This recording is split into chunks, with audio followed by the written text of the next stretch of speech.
ह्रीं वाङ्मे मनसि प्रतिष्ठिता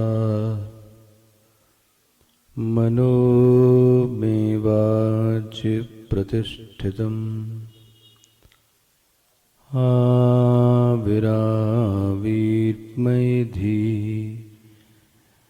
वेदस्य मवार्णिस्थः श्रुतं मे मा प्रहासीः अनेनाधीतेन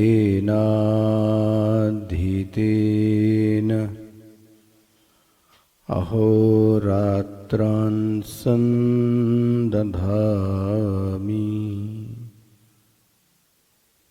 ऋतं वदिष्यामि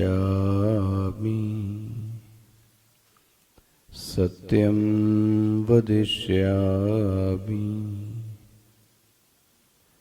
तन्मामवतु तद्वक्तारमवतु अवतु माम् अवतु वक्तारम् अवतु वक्तारम् ॐ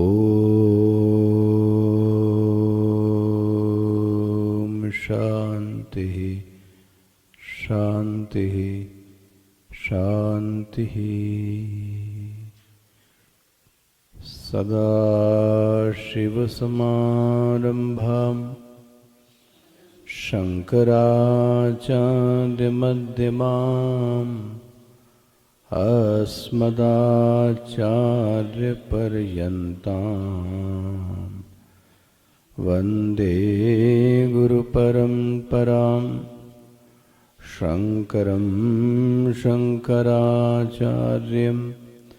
केशवं वादरायणं सूत्रभाष्यकृतौ वन्दे भगवन्तौ पुनः पुनः भगवन्तौ पुनः पुनः भगवन्तौ पुनः पुनः। ॐ सहना भवतु सहनौ भुनक्तु सह वीर्यं करवावहै तेजस्विनावधीतमस्तु मा विद्विषावहै।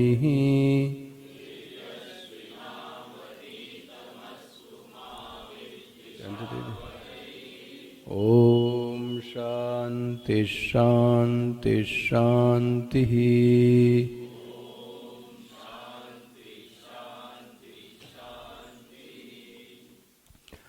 ओम उषन्नवैवाजश्रवसः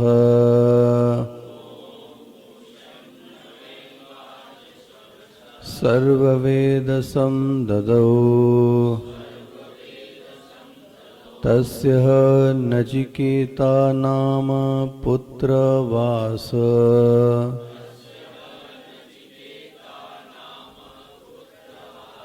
तगं कुमारगं सन्तम् दक्षिणासु नीयमानासु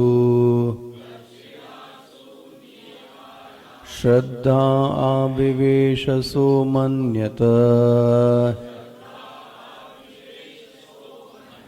पीतोदका जगद्धत्रणा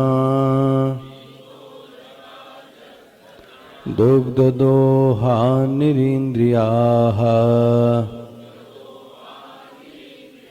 आनन्दानां ते लोकाः तान् स गच्छति तान् ददत स होवाच पितरम् ततः कस्मै मां दास्यसीति द्वितीयं तृतीयं तगं होवाच मृत्युवे त्वा ददामीति बहुनामेमि प्रथमो बहुनामेमि मध्यमः किगंसि मध्यस्य कर्तव्यम् यन्मयाद्य करिष्यति अनुपश्य यथा पूर्वे प्रतिपश्य तथा परे सस्यमिव मर्त्य पच्यते सस्यमिवा जायते पुनः वैश्वानर प्रविशति यतिर्ब्राह्मणो गृहान् तस्यैतागं शान्तिं कुर्वन्ति हरवैव स्वतोदकम् आशा प्रतीक्षे संगतगं सुनृतां च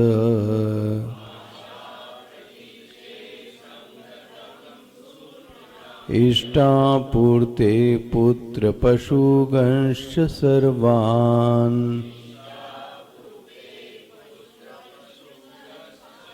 एतद्वृङ्क्ते पुरुषस्याल्पमेधसो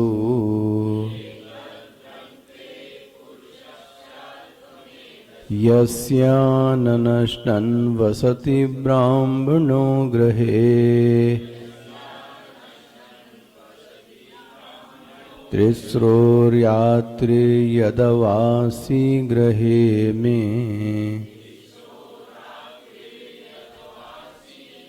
अनश्नन् ब्रह्मन्नतिर्नमस्यः नमस्तेस्तु ब्रह्मन् स्वस्ति मे अस्तु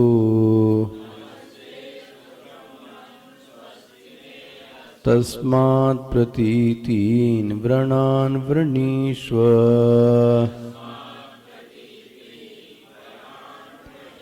शान्तसंकल्पसुमना यथा स्यात् वीतमन्युर्गौतमौ माभिमृत्योः त्वत्प्रसृष्टं माभिवदेत् प्रतीत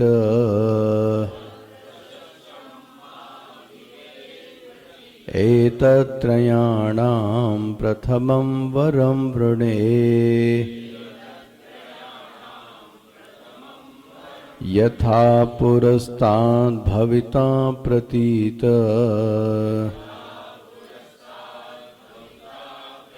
औद्दालिकारुणिमत्प्रसृष्टः सुखगं रात्रिशयितावीतमन्युः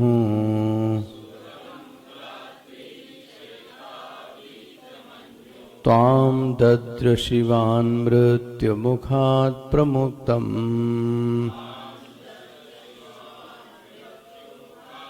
स्वर्गे लोके न भयं किंचनास्ति न तत्र त्वं न जरया बिभेति उभेतीर्त्वाशनाया पिपासे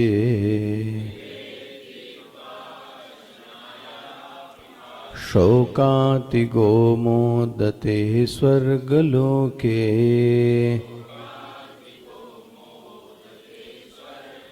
सतमग्निगं सर्ग्यमध्येषि मृत्यो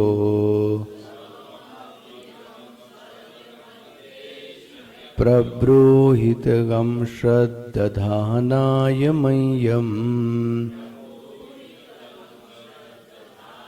स्वर्गलोकामृतत्वं भजन्त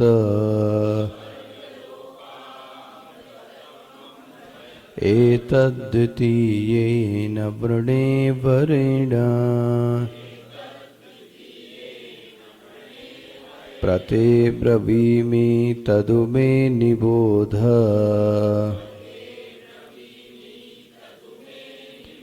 स्वर्ग्यम् अग्निं नचिकेत प्रजानन्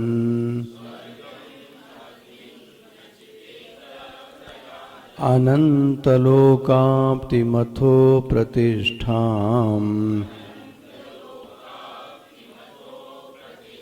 विद्धि त्वमेतं निहितं गुहायाम् लोकादिमग्निं तमुवाच तस्मै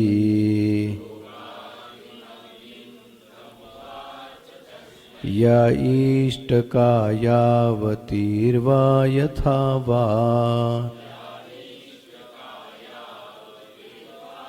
स चापि तत्प्रत्यवदद् यथोक्त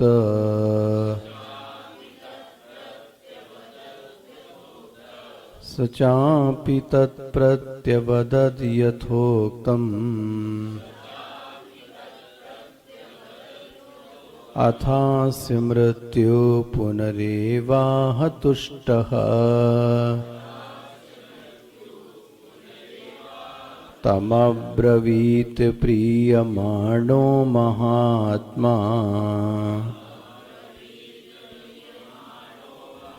वरं तवेहाद्य ददामि भूयः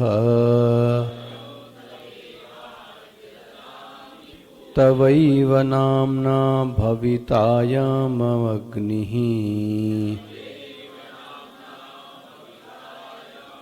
सृङ्कामचेमामनेकरूपां गृहाण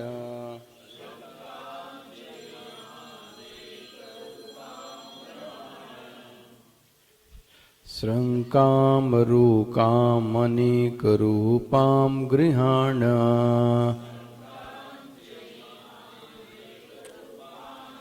तरलाचिकेतस्तिभिरेत्य सन्धिम् त्रिकर्मकृतरति जन्म मृत्यु त्रिकर्मकृतरति जन्म मृत्यु ब्रह्मयज्ञं देवमीड्यं विदित्वा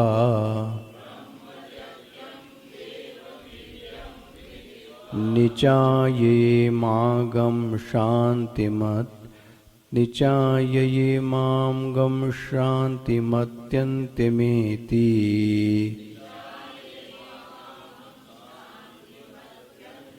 निचायेमागं शान्तिमत्यन्तमेति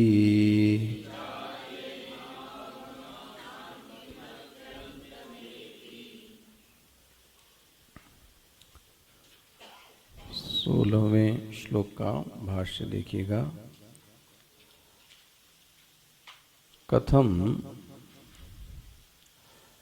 तम नचिकेतसम अब्रवीत प्रीयमाणाः शिष्य योग्यतां पश्यन् प्रीयमाणाः प्रीतिम् अनुभवन् महात्मा अक्षुद्र बुद्धिः वरं तव चतुर्थम इह प्रीति निमित्तम् अद्य इदानीं तदामि भूयः पुनः प्रयच्छामि। तदैव नचिकेतसः नाम्ना अभिधानेन प्रसिद्धो भविता मया उच्चायमानो अयम् अग्निः। किंच श्रृंकां शब्दवतीं रत्नमयीं मालाम् इमाम् अनेकरूपां विचित्रां ग्रहाण स्वीकुरु। यथा शृंकाम कुत्सिताम गतिम यथा शृंकाम अकुत्सिताम गतिम कर्ममयीं गृहाण अन्यतपि कर्म विज्ञानम अनेक फल हेतुत्वात् स्वीकुरुम इत्यर्थः। पुनः कर्म स्तुतिम एवं आह।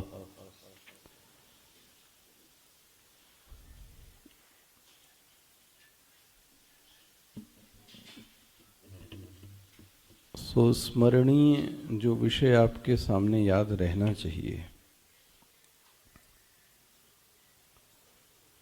वह यह होना चाहिए कि जिसको कि स्वर्ग लोक का साधन कहा गया उसको कहा गया अग्नि विद्या।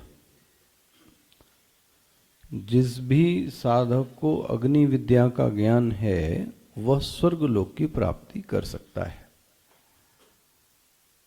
श्रुति स्पष्ट करती है कोई इस अग्नि विद्या को रहस्य न मान ले, इसलिए अग्नि विद्या को बताती है कि सगुण जो ब्रह्म विषया विद्या है, सगुण ब्रह्म विषया विद्या को ही अग्नि विद्या के नाम से संबोधित किया जाता है। सगुण ब्रह्म विषया को लिए भाष्यकार ने एक शब्द कल बोला, लोकादिम लोकामादिम प्रथम शरीरत्वादिम अग्निम। पुरुष की प्रकृति के संयोग के बाद जो परिणाम सबसे पहले आया, पुरुष का प्रकृति के संयोग के बाद जो पहला परिणाम सृष्टि में आया उसको बोलते हैं महत्तत्व। उसी को हिरण्यगर्भ कहते हैं, उसी को सूत्रात्मा कहते हैं, उसी को प्रथमज कहते हैं। ये बातें मस्तिष्क में एकदम घुस जानी चाहिए। तो सृष्टि के पहले विकार को, अब कल मैं कह रहा था न तो यह पूर्णतः व्यक्त है न तो यह पूर्णतः अव्यक्त है। कल एक दृष्टांत दिया, जैसे आप रात में सो के उठें तो पूरी तरीके से नींद में ना भी हों और जगे भी ना हों, ऐसे बीच की स्थिति कैसी होगी। सृष्टि की एक ऐसी अवस्था जहां सृष्टि व्यक्त होने को है लेकिन व्यक्त अभी नहीं हुई है ना, ये स्पष्ट हो गया। तो जब भी, कल वेदांत में याद रखिएगा, जब भी कोई संज्ञावाची नाम आता है तो वह आत्म चैतन्य का ही होता है, कभी भी आवे। दृष्टा बोले तो, प्रज्ञाता बोले तो, श्रोता बोले तो, हिरण्यगर्भ बोले तो, जब भी बोले तो समझ ले कि वो कौन है, आत्म चैतन्य। यहां उसी चैतन्य का नाम क्या पड़ गया, हिरण्यगर्भ। और भगवान भाष्यकार ने यहां शब्द उसके लिए क्या दिया, प्रथम शरीर। मेरे ख्याल से अब सबको स्पष्ट हो गया होगा। यह जो प्रथम आया है कौन है, ये वही है। कौन, ये सगुण ब्रह्म विद्या वाला। अब इसी को बाद में राम और कृष्ण और जो भी कहना हो कह लें। स्पष्ट हो गया। इसमें किसी को प्रश्न रह जाता है, कोई प्रश्न रह जाता है? अच्छा भाई,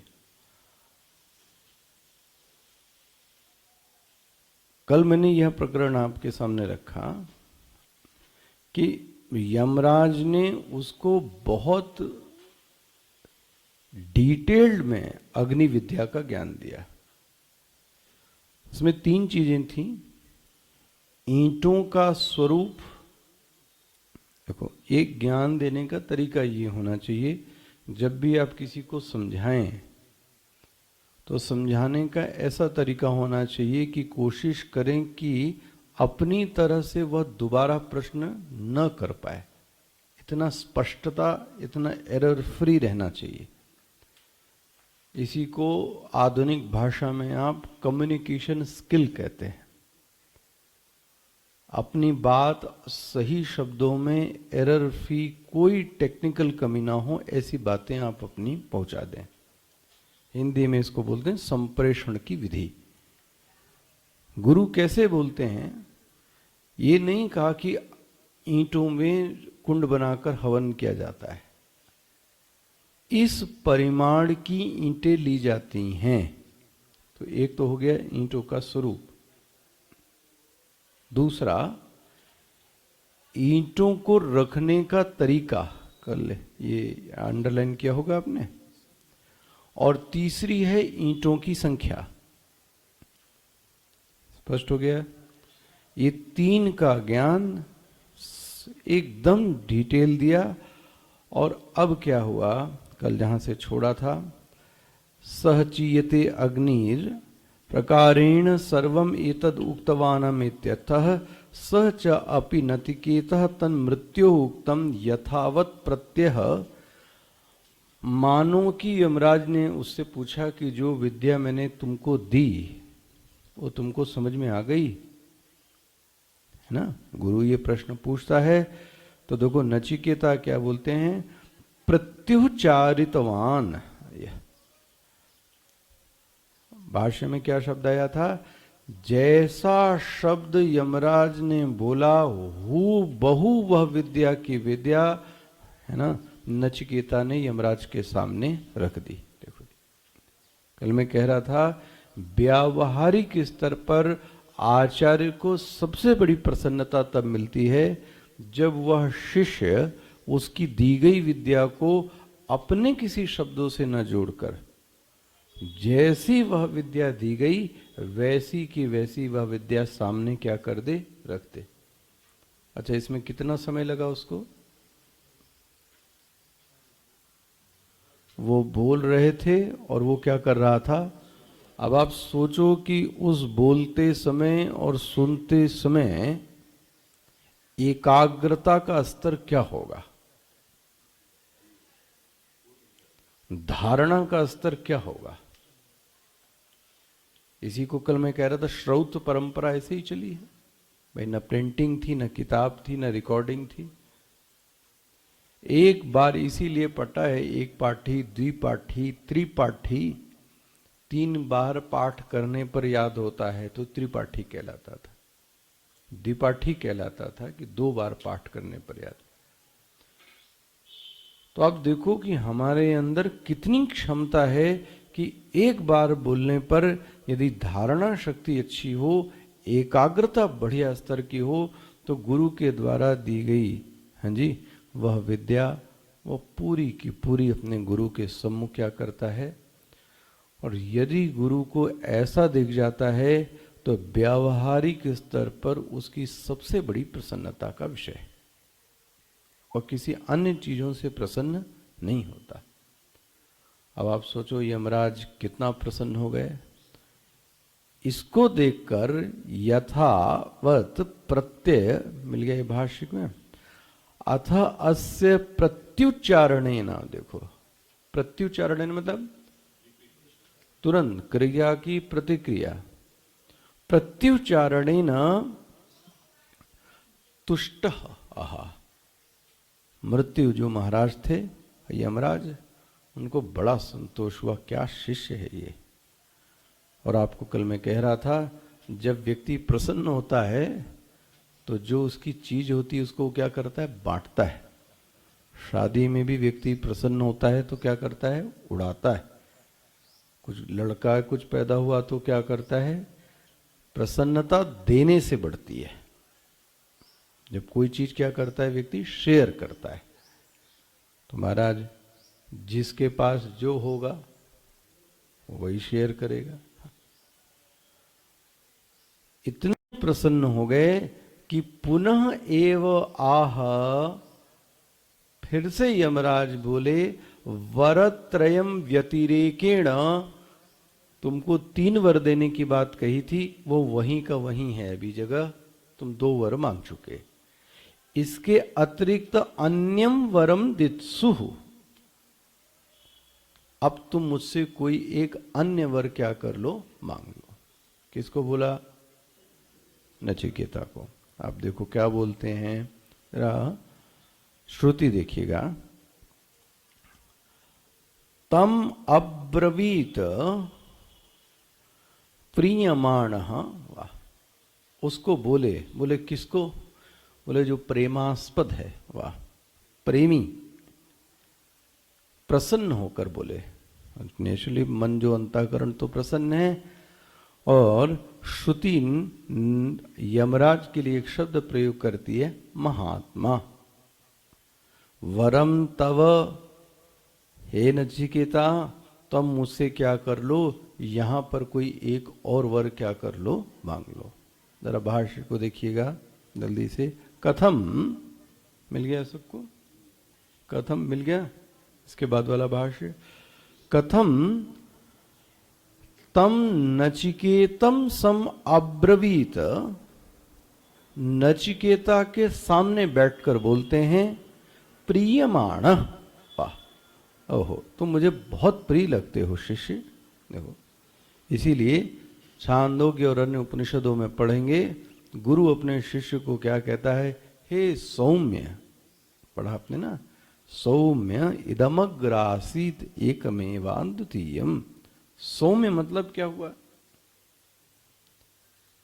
जिसको देखने पर गुरु के मन में अंतःकरण की वृत्ति आह्लादित करने लगे, वाह ये मेरा शिष्य है, तो वो प्यार से क्या बोलता है, हे सौम्य, है ना, सौम्य रूप।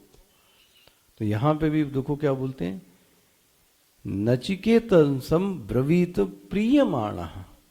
बोले महाराज क्यों इनके प्रति इतनी क्यों प्रीति आपकी जाग गई, अन्यों के प्रति नहीं जागी आपकी। बोले ये इसलिए, शिष्य योग्यताम, शिष्य की योग्यता देखकर। बोले क्या योग्यता देखी, बोले यार सामने ही आया था। अब ये सोचो, समय तो नहीं आज इतना, एक मुझे, मेरा मनन ऐसा करता है, यह जो शक्ति है कि श्रवण में एक बार सुनने पर धारित हो जाना, इसका एक बहुत बड़ा कारण है वैराग्य का होना। जिसके चित्त में वैराग्य की जितनी भावना होगी, तो वैराग्य की भावना है क्या, अन्य विषयों के प्रति चित्त में महिमा बुद्धि का उदय। तो अन्य विषयों का उसके चित्त में क्या हो गया, और जो इस महिमा बुद्धि को लेके बैठता है, वह उसका वर्णीय विषय उसको सुनने को मिल जावे, तो फिर पूरा का पूरा मन किस में लगा देगा। यदि वैराग्य का अभाव होएगा, अब वैराग्य के अभाव के बड़े कारण है चंचलता, इंद्रियों में चांचल्य के कारण भी एकाग्रता व्यक्ति की भंग होती है। इसलिए आपको सुना रहा हूं क्योंकि आप इसको अच्छे से जीवन में लाएं। इंद्रियों में चांचल्य, चांचल्य मतलब क्या हुआ, इसको कैसे बोलें, पतंजलि योग सूत्र में पतंजलि ऋषि कहते हैं ध्यान के लिए एक योग्यता की आवश्यकता पड़ती है, उसको बोलते हैं अंगम अजेयत्वम। अपने अंगों पर विजय पाना।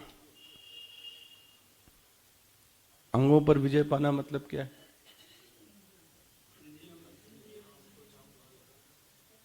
अंगों पर विजय पाने का मतलब हुआ कि जैसे एक महात्मा ने बहुत अच्छा दृष्टांत दिया।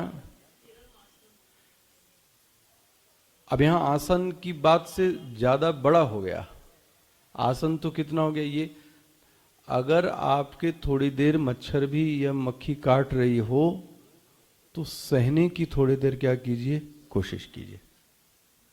एक महात्मा को मैं सुन रहा था, बहुत सुंदर, बोले महाराज बनती कोशिश क्या करो, सह लो, अगर चेहरे पे आती है तो उड़ा लो, लेकिन अगर कहीं और वो बैठती है तो अब आप उसको उड़ाने की कोशिश क्योंकि किसी तरीके से अंगों पर क्या पाई जाए, विजय,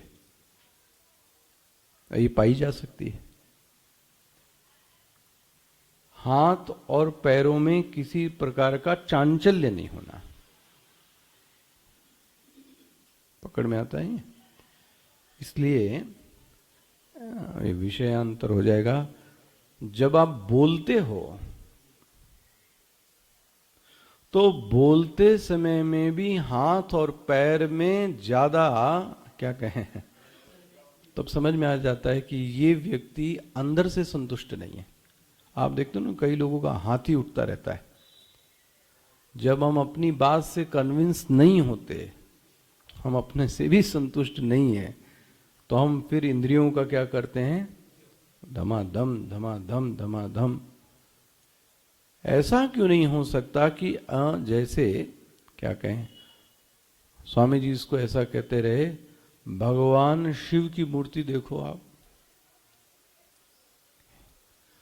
और आपको स्पष्ट दिखता है अंगम अजेयत्वम। कम से कम 10 मिनट, 15 मिनट, 20 मिनट ऐसा बैठें तो कम से कम। इसीलिए कल आपको सबको डांट रहा था मैं, हम भी उसके शिकार हैं, हम भी कोशिश करते हैं कि ना, जैसे ही हम और आप 3 लोग बैठते हैं तो सबसे पहले अपना मोबाइल निकाल लेते हैं। ध्यान रखिए उसमें कुछ हो नहीं रहा है, कोई कॉल नहीं कर रहा है, लेकिन हम उसमें क्या करते हैं, वो फेसबुक और स्क्रॉल करना। मिश्रा जी ने डेली हंट, चलो न्यूज़ देखना स्टार्ट कर दी। तो बात यह है कि दिमाग को एक मैसेज चला गया है। मैं भी कभी ऐसा करता हूं तो तुरंत फिर अलर्ट होना पड़ता, नो इसको क्या करो, दूर रखो। तो क्या करें, शांति से बैठ जाओ भाई, आंखें बंद कर लो, और क्या हो सकता है, अंदर अंदर राम राम कर लेते हैं, कुछ अंदर बात कर ली जाए। लेकिन क्यों अंगों पर चंचलता लाई जाए? जो भी साधक जप करते हो वो भी इस पर विशेष ध्यान दें। जप करते समय में भी अभ्यास करें। मैं कह रहा हूं अभ्यास किस बात का, अंगम अजेयत्वम। नाक में उंगली डालना, हाथ में उंगली डालना, कान में, मतलब किसी तरीके से उस साधना काल में आपने इंद्रियों को क्या कर दिया, क्या रह गया फिर, तो हो गया। तो इंद्रियों में चांचल्य, ये भी आपको सुनने से क्या करता है, जो धारणा शक्ति है उसको क्या करता है। और एक बात तो स्पष्ट है भाई, दुनिया में यदि मन लगता है, दुनिया में मन लगता है, तो फिर श्रवण में मन नहीं लग सकता।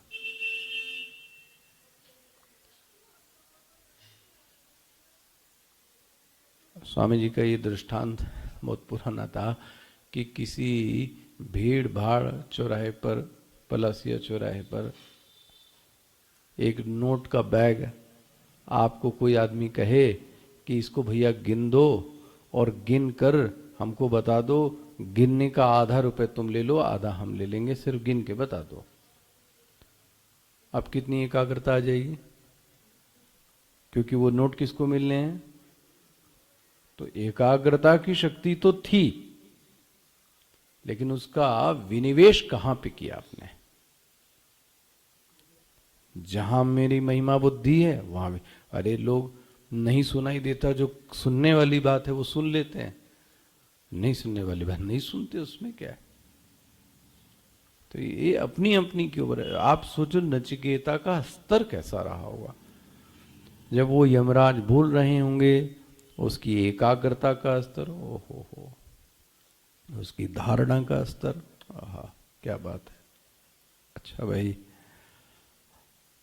अब तो शिष्य योग्यताम पश्यन, वो भाष्यकार कैसे संगति कैसे ले, आचार्य के मन में यह प्रेम की वृत्ति पैदा क्यों हो गई, शिष्य की योग्यता को देखकर। शिष्य योग्यताम पश्यन, शिष्य की बढ़ती हुई योग्यता को देखकर आचार्य का जो मन है वो क्या हो जाता है, प्रसन्न हो जाता है कि पहले से यह शिष्य काफी उन्नति कर रहा है। देखो, अच्छा भाई, प्रीतिम अनुभवन। वो कैसा अनुभव करते हैं? प्रीति, प्रेम, फिर प्रेम की वृत्ति जागृत होती है। किसकी? महात्मा। तो वो भाष्यकार ने महात्मा शब्द को बताया है। अब देखो, यहां कोई आत्मा आत्मा की बात मत करो चैतन्य की। क्या बोलते हैं? अक्षुद्र बुद्धि। अक्षुद्र बुद्धि मतलब? क्षुद्र मतलब संकीर्ण, कंजूस, संकीर्ण, खत्म हो जाएगा, ले लेंगे लोग, जल्दी से ले लो, जल्दी से खा लो, जल्दी से लूट लो। ये बुद्धि क्या कहलाती है? क्षुद्र बुद्धि। मतलब मन में संकीर्णता का होना, ये क्षुद्र बुद्धि है। अक्षुद्र बुद्धि क्या हो गया? व्यापक, गया तो गया, कोई बात नहीं, है ना। तो अक्षुद्र बुद्धि को भगवान भाष्यकार यहां क्या बोलते हैं? महात्मा। देखो कैसे शब्दस्तु अनेकार्थी, शब्द के अनेक अर्थ हो गए।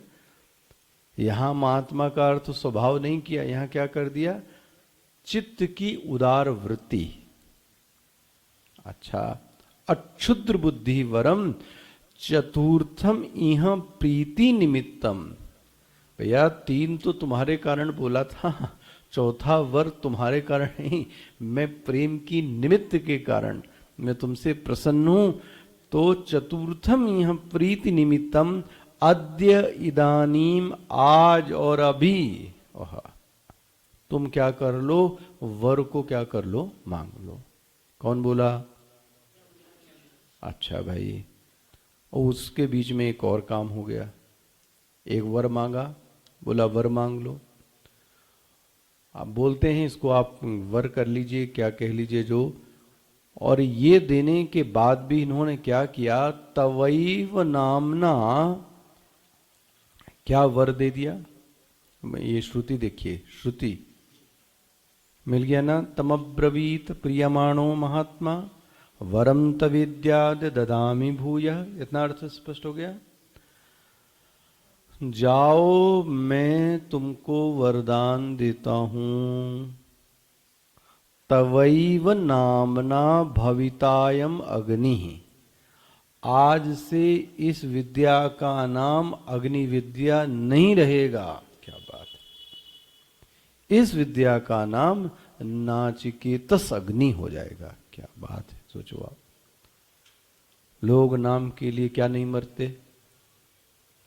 अब पत्थर लगवाता है, बड़े बड़े अक्षरों में खुदवाता है, और आप सोचो एक विद्या ही उसके नाम पर हो जावे, पूरी की पूरी विद्या ही उसके नाम पर हो जावे।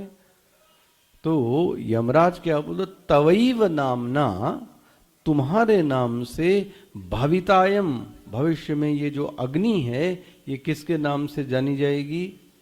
बोले अग्नि विद्या नहीं, नाचिकेतस अग्नि। वाह!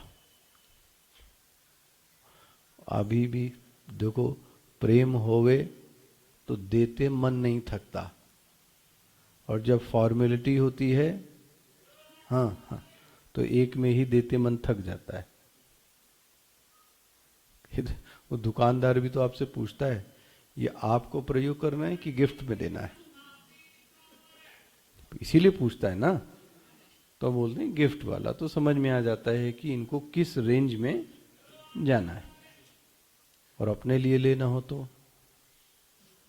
सोचो आप, ये भी दिल प्रसन्न है, बोलते मैं तुमको एक और चीज देता हूं। अरे अभी तो दिया आपने मुझे नचिकेतस अग्नि। बोले श्रृंकाम, श्रृंकाम मतलब माला, माला। ओ हो, एक माला ली महाराज। अब पता नहीं अपनी वाली उतार के दी कि अपने तपोबल से प्रकट कर दी, ये नहीं लिखा।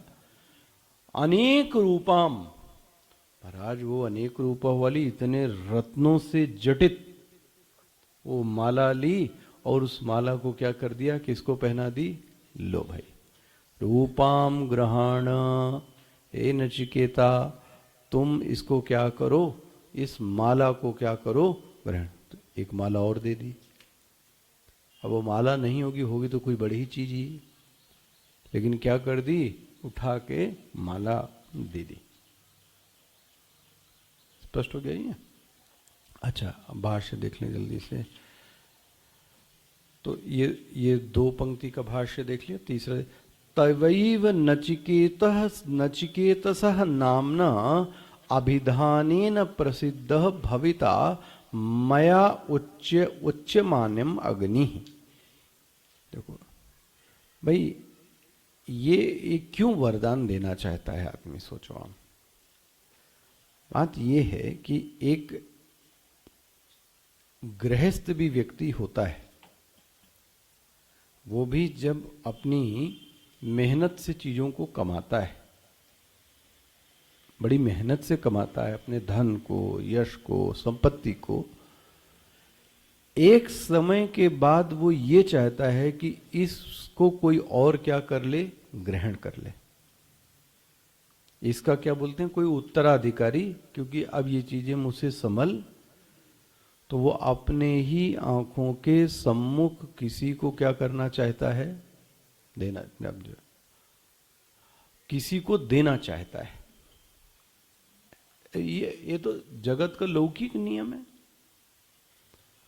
तो अध्यात्म में भी गुरु की भी पितावत यह टीस रहती है कि यह जो मैं विद्या दे रहा चाह रहा हूं, इस विद्या का कोई क्या मिल जावे, योग्य अधिकारी मिल जावे। और गुरु सदैव इस फिराक में रहता है कि ये विद्या लुप्त ना हो जावे। देखो, अगर किसी को नहीं मिली ये विद्या, तो आगे क्या हो गई ये विद्या, फिर तो लुप्त हो गई। बहुत सारी विद्याएं लुप्त ही हो गई। तो गुरु सदैव एक योग्य शिष्य की तलाश करता है कि वह अपनी सभी विद्याओं को उसमें क्या कर दे, संप्रेषित। लेकिन वह भाव कैसा होना चाहिए गुरु के प्रति, वह शिष्य के प्रति हो, वो दिव्य हो। तब जाके वो अपनी सब चीजों को क्या करता है, शिष्य को अर्पित कर। अच्छा, वह शिष्य में योग्यता भी होनी चाहिए, तभी तो उस विद्या को क्या कर पाएगा, धारित कर पाएगा। वरना देने के बावजूद भी वह विद्या क्या हो जाएगी, उससे फिसल गई तो गई विद्या। तवैव नचिकेतसः नाम्ना अभिधानेन, देखो जी शब्द क्या बोलते हैं, अभिधानेन। अभिधानेन मतलब तुम्हारे नाम से, प्रसिद्धा भविता, अब ये तुम्हारे नाम से क्या रहेगी, जाओ तुम्हारे नाम से अब ये विद्या जानी नहीं आएगी। मया उच्यमानः अयम अग्नि, जिसको मैं पहले क्या कह रहा था, अग्नि विद्या। अच्छा, बोले महाराज ये तो आपने बताया, ये माले का क्या रहस्य है। देखो, किंच श्रृंकाम, श्रृंकाम, श्रृंकाम मतलब माला, रत्नमयीम, आहा, ऐसा कोई रत्न नहीं था जो उसमें न होवे। और ऐसा भी विद्वान लोग करते हैं, वो रत्न जब आपस में टकराते थे तो शब्दवतीम, तो उनमें से क्या उत्पन्न होता था, शब्द की आवाज आती थी। वाह, तो अब संगति लगाओ कैसे, शब्दवतीम, भाष्य में दिगार है एकदम, शब्दवतीम, रत्नवतीम, रत्नमयीम, मालाम, मिल गया। इमाम अनेक रूपाम भरे है, ये अनेक रूप वाली ये माला, मानो कि यमराज उससे निवेदन करते हैं कि अब मैं तुमको ये क्या करता हूं, देता हूं, तुम इसको ग्रहण करो। मिल रहा है। विचित्राम, विचित्राम ग्रहणाम स्वीकुरु, इसको क्या करो बेटा, स्वीकार करो। महात्मा की दी हुई चीज को अच्छे से, अब ये यहां तो विषय नहीं, इंद्र का पतन भी ऐसे ही हुआ था, याद आ गया, दुर्वासा ने माला दी। इसलिए आप भी थोड़ा सतर्क रहा करो कि जब भी कोई महात्मा आपको कोई चीज दे, पहली चीज तो आपको बताऊं, महात्मा यदि कभी प्रसाद कुछ दे संकल्प से, तो उसको कभी किसी को नहीं देना चाहिए। ये जो हमारी आदत है ना बांटने बूटने की, याद है भागवत में उन्होंने उसको क्या बोला कि जाओ तुमको पुत्र होगा तो मैं तुमको क्या दे रहा हूं, एक सेफल, और सेफल किसको खिला दिया, तो फिर पुत्र किसके पैदा हुआ। कभी गुरु, अब वो क्या समष्टि की प्रेरणा है, भगवान मालिक है, लेकिन कह सकता हूं मैं ऐसा कि कई बार हम, मान लीजिए, मुझे याद है कि बहुत पहले चाय छोड़ दी थी मैंने, चाय कॉफी, तो स्वामी जी हमारे गुरु जी बोले नहीं चाय तो पीना, अभी यहीं पर बैठकर मैं, उन्होंने अपनी आधी चाय पी और आधी चाय मुझे, भाई ये भी कर सकते पिछवाड़े फेंक आते जाके, बोले सामने ही बैठो पियो। तो गुरु कभी कभी चीजों को संकल्प करके दे देता है, लेकिन वो कोई चमत्कार करके आपको देने वाला नहीं, जाओ ऐसा फूंक फांक, ये सब कोई। तो वो कोई भी चीज को क्या कर सकता है, आपको दे। तो पहली बात यह है कि वो किसके लिए है, वो आपके लिए है। दूसरे को दूसरा देगा ना भाई। कई बार लोग वहां दाना शाह बनने लगते हैं, बड़ा भीमा शाह उसी में से, तो वहां तो रखा पड़ा है, भंडार है, तो आपको किसने कहा देने को, तो अब आप खुद बांटने लगे चले। तो महात्मा अंदर अंदर मुस्कुराता है, वाह, इसका मतलब यह इसके योग्य, इसकी किस्मत में है ही नहीं, तो मैं क्या कर सकता हूं। दूसरा, कभी कोई माला महात्मा दे तो उसको अपमान कभी मत करें, उसको सूख जाए तो उसको कहीं डाल दें। ये नहीं कि वो पैर पे नहीं पड़नी चाहिए। इंद्र का पतन, इंद्र ने हाथी पे डाल दिया, बस दुर्वासा का क्रोध जगा और हाथी ने फेंक दिया, बोला आज से तुम्हारे तीनों राज्यों का पतन हो जाएगा। ले गया तीनों राज्य। तो ये माला दिखने में बड़ी अच्छी चीज है, लेकिन क्या कहा जाए, खैर। तो क्या दे दिया, अच्छा माला, देखो मालाम अने, इसका देखना, किंच श्रृंकाम शब्दवतीम रत्नमयीम, भाष्य देखो, मालाम इमाम अनेक रूपाम विचित्राम ग्रहणाम स्वीकुरु। तो अब भाष्यकार क्या कहते हैं, यद्वा श्रृंकाम कुत्सिताम, देखो ये अंडरलाइन कर लीजिएगा, पूरी लाइन है। हमारे स्वामी जी ऐसा कहते थे, माला शोभन तो है लेकिन बंधन रूपा है। देखो ये विद्वानों का कितनी सुंदर अर्थ होता है। वह जो माला है वह शोभन रूपा तो है, लेकिन शोभन रूपा के साथ वह बंधन रूपा भी है। अभी आपको अनुभव हो सकता है आराम से, हीरे की माला हो तो भी बंधन रूपा है, हीरे की माला हो तो भी बंधन रूपा है। अच्छा, माला पहनना किसको अच्छा नहीं लगता है, और सबको अच्छा लगता है। तो माला के साथ दो चीजें हैं, शोभन रूपा है और बंधन रूपा है। लेकिन यहां पर भगवान भाष्यकार क्या अर्थ करते हैं, देखिए, यदवा श्रृंकाम कुत्सिताम गतिम, बहुत सावधानी इसको अंडरलाइन कीजिएगा, यदवा श्रृंकाम कुत्सिताम गतिम कर्ममयीम ग्रहाण। माला का अर्थ हुआ कि मैं तुमको कर्म संबंधी सभी विद्याएं प्रदान करता हूं। वाह, गुरु की प्रसन्नता देखो कि क्या नहीं लुटा सकता यदि शिष्य योग्य हो गए। माला का अर्थ क्या हो गया, कर्म संबंधी जितनी सभी विद्याएं हैं वो सब मैं क्या करता हूं, तुमको प्रदान करता हूं। इसका मतलब कर्म से मिलने वाली जितनी गतियां हैं वो सब मैं क्या करता हूं, तुमको सब विद्याएं प्रदान। तो माले का अर्थ समझ में आ गया। श्रृंकाम, यद्वा श्रृंकाम भाष्य देखना, अकुत्सिताम गतिम, यह विद्या यदि तुमने जान ली तो कुत्सित गति से तुम बच जाओगे। यही कर्म कुत्सित, कुत्सित मतलब दो, उत्तरायण और दक्षिणायन, ये दक्षिणायन भी लेके जाते हैं जो दुष्कर्म है। लेकिन मैं तुमको एक ऐसी विद्या दे रहा हूं कि तुम्हारी जीवन में कभी कुत्सित गति नहीं हो सकती। वाह! इसलिए भाष्यकार क्या लिखते हैं, यद्वा श्रृंगाम अकुत्सिताम गतिम, इसलिए भाष्यकार कर्ममयीम ग्रहण, ये कर्ममयी माला मैं तुमको देता हूं, पूरा कर्म संबंधी, हाँ जी, उपदेश देता हूं, उपासना की विधि दे देता हूं, जितनी विद्याएं हैं सब क्या कर लो, तुम जान लो। और ये लाइन अंडरलाइन कीजिए, अन्यत अपि कर्म विज्ञानम अनेक फल हेतुत्वात्, ये हेतु है।